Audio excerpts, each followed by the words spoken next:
Eta iritsi da gurean gaur albistegiari heltzeko unea. Gaurkoan Sánchezen inbestidura izpide hautagaia bera izan da lehena hitza hartzen eta aurrez aurre dauden eraldaketak hartu ditu izpide lehenik. Klima larrialdia eta globalizazioen justu azken horren barruan Ukrainako eta Palestinako gatazkei egin die referentzia eta berehalako su eten eskatu du Palestinan. Adierazi duenez, palestinarrek euren estatuari aitortza emateko eginiko eskea egikaritu behar da eta horretarako Europan lan egiteko prest azaldu da. Aldiz, Ukrainako gatazkari dagokionez azken soldadu errusiarra Ukrainatik atera arte Kiev babesten jarraituko dutela adierazi du. Reclamamos el alto el fuego inmediato, que cesen en consecuencia las bombas, que entre de manera inmediata la ayuda humanitaria que necesita el pueblo palestino, que se abra paso a la diplomacia con la celebración urgente de una conferencia de paz y que la solución justamente demandada y largamente demandada por el pueblo palestino de reconocimiento de su Estado sea avalada por la comunidad internacional. El nuevo gobierno va a trabajar en Europa y, por supuesto, en España para reconocer al Estado palestino.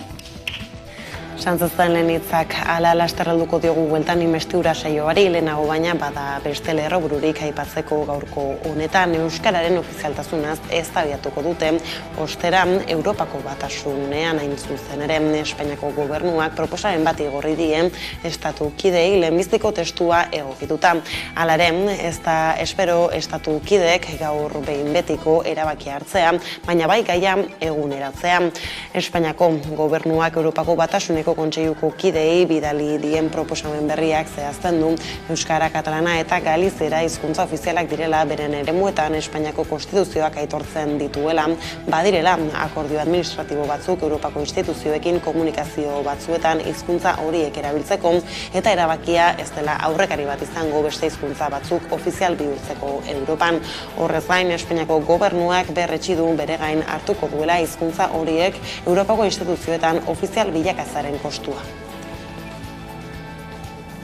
Eta euskara hizpide dugula, danborrada egin dute Baskoitzeko ikastolaren alde. Euskara plazara, oihuak eta danbor hotsak entzun dira, hain zuzen ere dozenak aurrek hartu dituzte Baskoitzeko kaleak ikastolako aurrei elkartasuna adierazteko.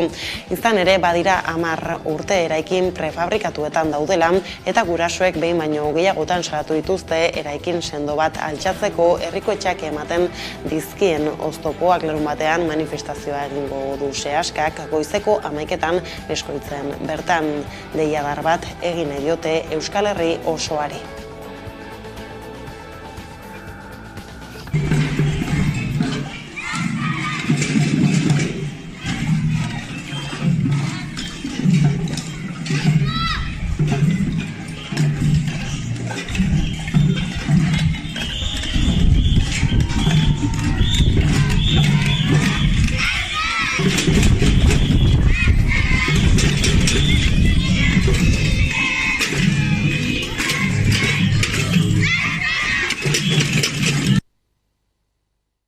Eta eskolez bingen Zupirio Eusko Jaurlaritzako bozeramaileak argitu du Eusko Jaurlaritza aztertzen ari dela Serunion Catering enpresarekin egindako kontratua etetea, baina 2 ikastetxetan bakarrik, Hernaniko langile ikastolan eta Durako ikasbidea zentro publikoan. Gobernu bileraren osteko agerraldian egin zituen atzo adierazpenak Zupiriak eta zehaztu zuen 2 kasu horietan bakarrik egon direla kexak janari zerbitzuaren kalitate eskasagatik.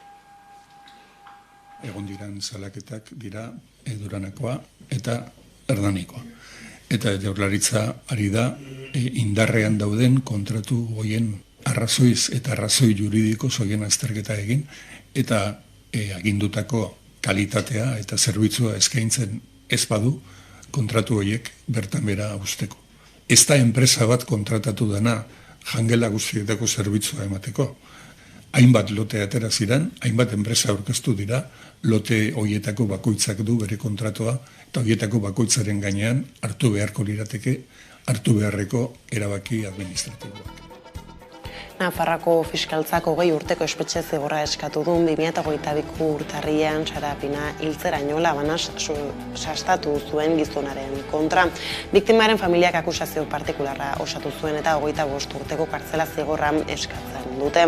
Nafarroako gobernuaren herri akusazioak berriz 23 urtekoa izan ere, akusazio partikularrak aintzat hartzen du genero astungarrian, baina herri akusazioak ez. Fiskalaren eskaeran jasota dagoenez zirkustantzia aringarria ditu gizonak droga mendekotasuna duelako. Haren txostenaren arabera bestalde emakumea lo zegoela aprobetxatuta, akusatuak gutxienez 5 labankada eman zizkion sabelaldean eta mitoraxean eta Sara Pinari hiltzerainoko zauriak eragin zizkion. Gizon hori senarra zuen. Eta horrez gain Usurbilu Andatza mendian 2022. Urte hasieran hilda gertu zen pertsonaren hilketagatik egiten ari diren epaiketaren herri epaimahaiak atzo eman zuen sententzia. Gizon bat eta 2 emakume epaitu dituzten eta 3 akusatuek onartu dituzte leporatzen zaizkien delituak. 3 errudun direla ebatzi dute beraz epaimahaikideek. Zehazkin, gizonari leporatu dio hilketa fiskaltzak 15 urteko espetxe zigorra eskatu duelarik horrentzat. Indarkeria matxistaren bueltako azken berriak aipatuta beraz ekonomia arlora egingo dugu orain salto. Siemens Energiek 4.598 milioi euro galdu ditu, haize erroten negozioaren eraginez. Urteko aurrekontu ekonomikoen aurkezpenean Christian Bruch Siemens Energieko presidenteak onartu du oso etxigarria dela egoera Siemens Gamesaren egoerak taldearen errentagarritasuna zamatu duelako. Izan ere, aipatu legez 4.598 milioi euro galdu ditu iazkurritik irailera bitartean. Azken asteetan zabaldutakoarekin bat dator kopuru hori. Munitzeko egoitza nagusian egindako agerraldian hain justu bere Bruntzek berretzi du. Datorren aste artean kapital merkatuen egunean emango dutela etorkizunera begirako asmoen berri. Hala, taldeko presidenteak onartu du egoeraren ondorioz Siemens Gamesa errentagarri egiteko helburua 2 urte atzeratu dutela 2024tik 2026ra. Aldiz, lerroburuekin bukatzeko Palestinako gatazkarekin bueltan, goizeko ordu txikietan Gazako ospitalerik handienaren barrura sartu da Israelgo armada. Militarren arabera operazio militar neurtu bat egiten ari dira hor argudiatuta Hamasek Al-Shifa ospitalearen lurra azpian ezkutatzen dituela armak eta lehergailuak, baita euren egoitza nagusiak hor dituztela. Ere, Ameriketako Estatu Batuak izan da ordea frogarik erakutsi gabe, esan dute Gazako milizia palestinarrek eta jihad islamikoak zerrendako zenbait ospitale erabiltzen dituztela Israelen aurkako operazio militarrak prestatzeko eta horren ondoren iritsi da erabakia.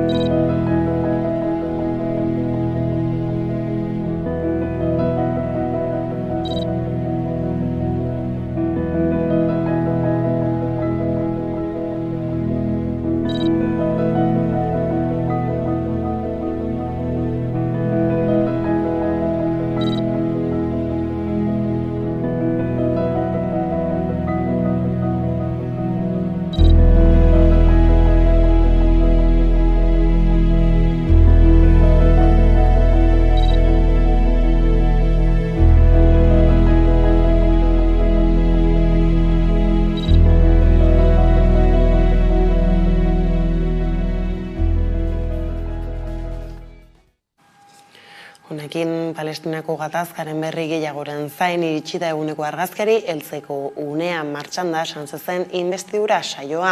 Demokraziaren arresik izan agertu da Sánchez, hain justu PPek eta Voxek bultzatzen duten eskuin atzerakoiaren aurka. Bada indultuak eta hizkuntzako ofizialen erabilera sustatu izana defendatu ditu agerraldian eta gehitu elkarrizketaren aldeko apustuarekin jarraituko dutela. Hala amnistia adiskidetasunaren izenean egingo dutela azaldu du.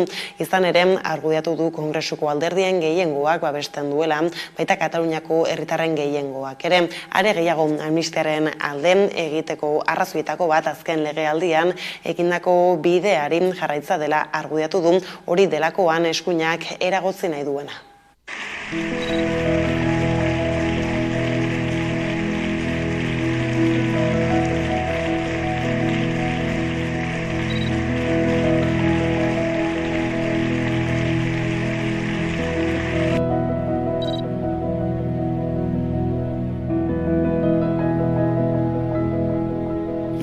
Gobierno va a trabajar en Europa y, por supuesto, en España para reconocer al Estado palestino. En nombre de España y en nombre del interés de España en defensa de la concordia entre españoles, vamos a conceder una amnistía a las personas encauzadas por el proceso catalán.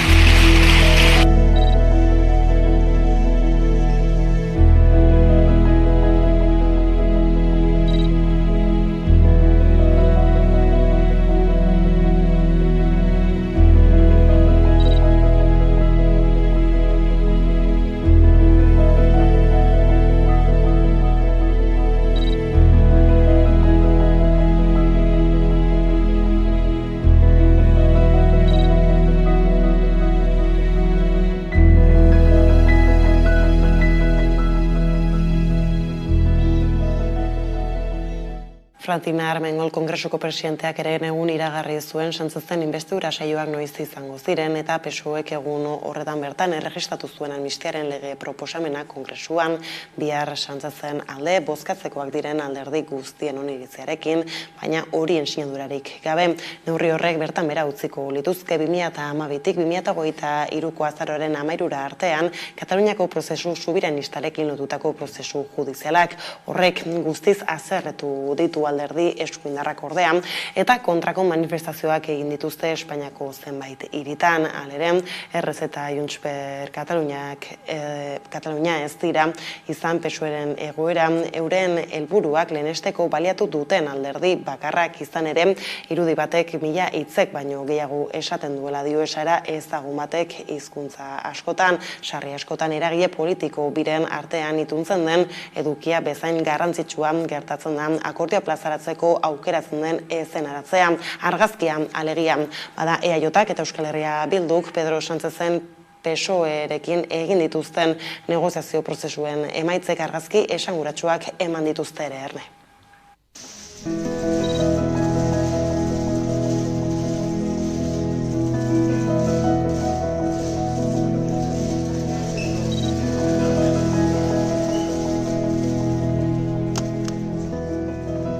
Eskuin muturra ezin daiteke egon estaduko gobernuan edo estatala den gobernu horretan. Eta zentzu horretan gu mandato demokratiko hori logikoki kumplituko dugu.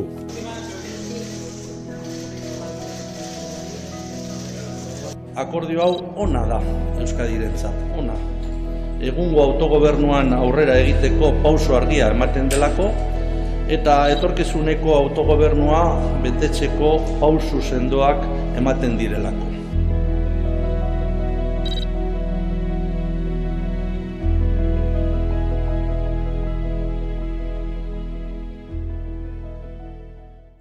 Gauzak horrela inbestidura saioaren bueltako berri gehiagoren zain, baina Madriletik datozen berrikekin jarraiki Euskal Herrikoaren Bilboko sarrera egiteko obra Jaurlaritzaren esku utzi du Madrilek, udan arbeok emango dizkigu jarraian xehetasun gehiago. Beste urrats bat eman dute agintariek tren azkarraren azpiegituran. Abiadura handiko trena Bilbora irista gertuago dago gaur egun. Espainiako gobernuko garraio mugikortasun eta agenda urbanoko ministerioak hitzarmenaren testua onartu du. Hor jasotzen da Eusko Jaurlaritza arduratuko dela abiadura handiko trenaren Bilboko sarreraren lanak egiteaz. Hau da Eusko Jaurlaritzak idatziko du proiektua eta ez Espainiako gobernuak, eta HTA Bizkaiko hiriburura sartzeko behar den obra zibilaz arduratuko dalakoa.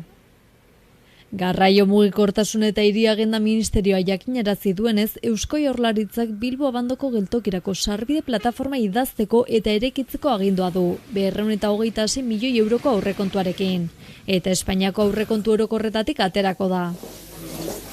Sarbide korridorea zari gara, izan ere trazeadura diseinatu eta ereki ondoren Adif arduratuko da trenbidetako obrez eta horien elektrifikazioaz, eta hori 53 milioi eurotan kalkulatuta dago. Lehenik eta behin Bilboko geltokira sartzeko plataformaren proiektua idatziko da, eta Adifek Eusko Jaurlaritzaren esku jarriko ditut dagoeneko idatzi diren proiektuak eta azterlanak, baita sarbide korridore horri buruz egin duen klima aldaketari eta lur mugimenduari buruzko azterlana ere. Aldi berean Bilboko udalak aurrera egin du trenbideak hartzen duen zabalgunaren urbanizazioan. Abando geltokiaren eremu antolatzeko epaimaiak 3 arkitekto talde batu ditu eta hirigintzako beste 2 azterlan egin ditu, bakoitza beraldetik. Egungo trenbide lurperatzean libre geratuko den espazio handia urbanizatzeko proposamenak aurkez ditzaten. Hori horrela etorginei eskubide gutxiago ematea adostu du Frantziako Senatuak. Aldeko 210 eta kontrako 115 botorekin ontzat eman dute Frantziako gobernuaren immigrazio legea, baina hark hasieran proposatutakoa baino testu gogorragoa eman du emaitza gisa senatarien eztabaidak erne.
Hezkuntzari helduta osteran, aipatu gure erreguretan ere ofizialtasuna eztabaidatuko dute gaur Europako Batasunean.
Aldiz Errigorak 140.000 saski banatuko ditu eta 185.000 euroren ekarpena egingo dio euskalgintzari. Eskariak jasotzeko epea itxita balantzea aurkeztu dute gaur erne. Errigorak 10 hamarkada bete egin du. Herri ekimenak euskarari egin dion orain arteko diru ekarpena 2 milioi eurokoa izan da. Aurtengo kanpainarekin hasieratik egin duten gixan, Nafarroa erdi eta hegoaldeko euskalgintzara bideratuko da.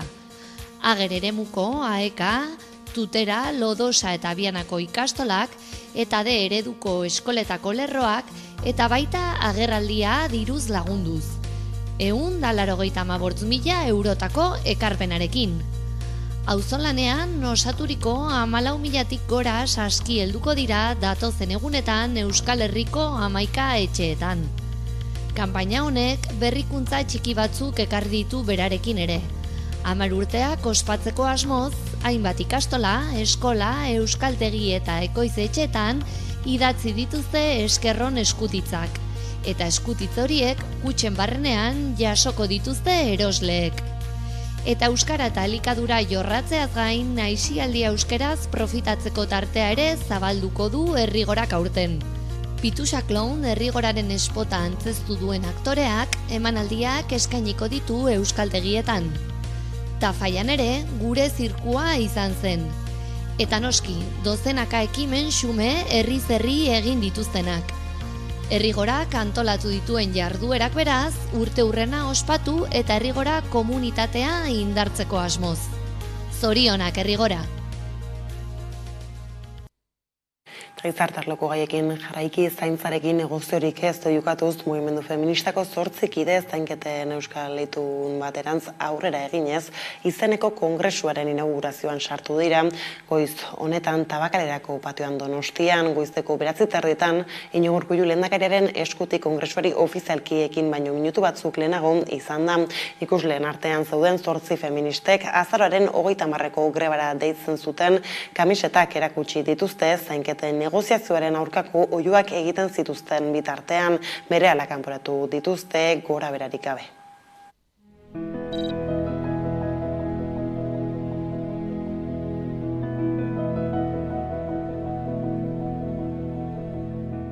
Bidea argi dugu.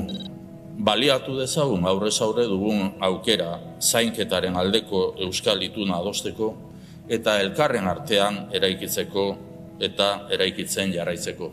Por el derecho colectivo al cuidado, el 30 de noviembre, todos a la huelga.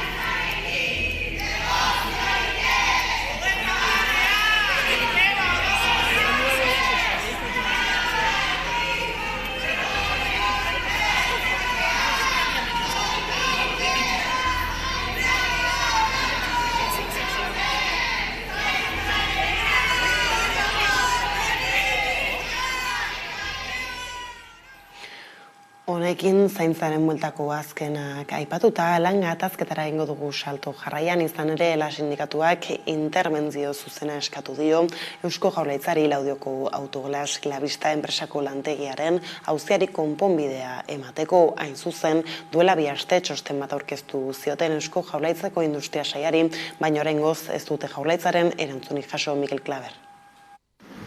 Laudioko Glavista enpresaren langileek beraien lanpostuak defendatzeko mobilizazio ugari burutu dituzte azken hilabeteetan. Lantokiaren arduradunek enplegu erregularizaziorako espediente bat jarri dute martxan. Orain epailaren aginduz etenik dagoena.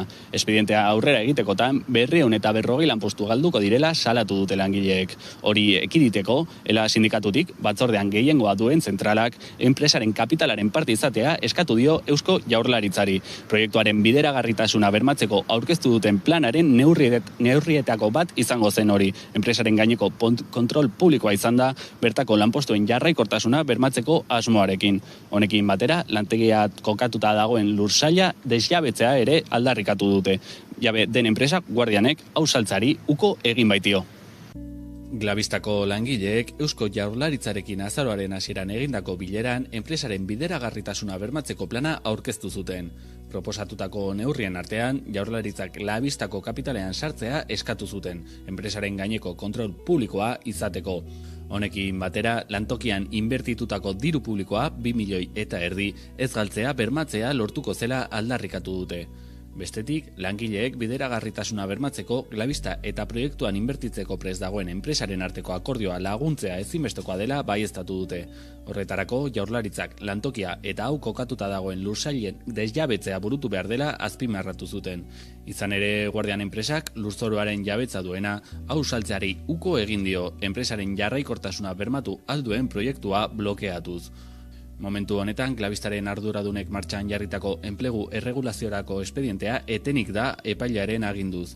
Behin Parter Capital zein guardian enpresek epaileak eskatutako dokumentazioa aurkezten dutenean, prozesua berrabiatuko da. Espedientea aurrera egitekotan, Glavistako 240 lanpostuak suntsituak izango ziren. Horrez gainela sindikatua Gasteizko Mekauto enpresaren zuzendaritzak ekoizpeneko 3 emakume bakarrak kaleratu dituela salatu du ere. Langile batzordari kontsultatu gabeko erabakia dela baieztatu du ere, eta hurrengo egunetarako mobilizazioak iragarri dituzte erne. ELA sindikatuak salatu duenez, Jundizeko poligonoan dagoen CIE Mekauto enpresak ekoizpeneko 3 langile kaleratu ditu. 90 lagunen artean 3 emakume bakarrak hain zuzen ere. Kaleratzeak bidegabetzat hartu dira sindikatutik. CIE Automotive enpresak CIE Mekauto barneratuta dagoen taldea urtean zehar 90 milioi euroko irabazi garbiak izan dituela gogoraraziz. Langileek kaleratutako lankideak bere lanpostuetara bueltatzea eskatu dute, eta kaleratzen aurkako mobilizazioak burutuko dituztela iragarri dute. Ela sindikatuak CIE Mekautoren zuzendaritzak 3 langile kaleratu dituela salatu du. 90 pertsonako plantillan lan egiten zuten 3 emakume bakarrak hain zuzen. Kaleratuetako bati erabakia aldi baterako ezintasun egoeran bajan zegoen bitartean jakinarazi zaiola adierazi du sindikatuak. Emakume hau enpresaren langile batzordearen kidea zela azpimarratuz. Alde bakarrez hartutako erabakia dela baieztatu dute ere. Langile batzordeari honi buruz galdegin gabe aurrera eraman dena. Sindikatutik gogorarazi dutenez, CIE Automotivek CIE Mekauto barneratzen duen enpresak 2023ko lehenengo hiruhilekoan 90 milioi euroko irabazi garbiak izan zituen. Olako emaitzekin kaleratzeak burutzea bidegabezkoa dela aldarrikatu dute eta langileak berriz hartzea eskatu diote enpresari. Langileek urrengo egunetan beraien lankideen kaleratzearen aurkako mobilizazioei ekingo dietela iragarri dute.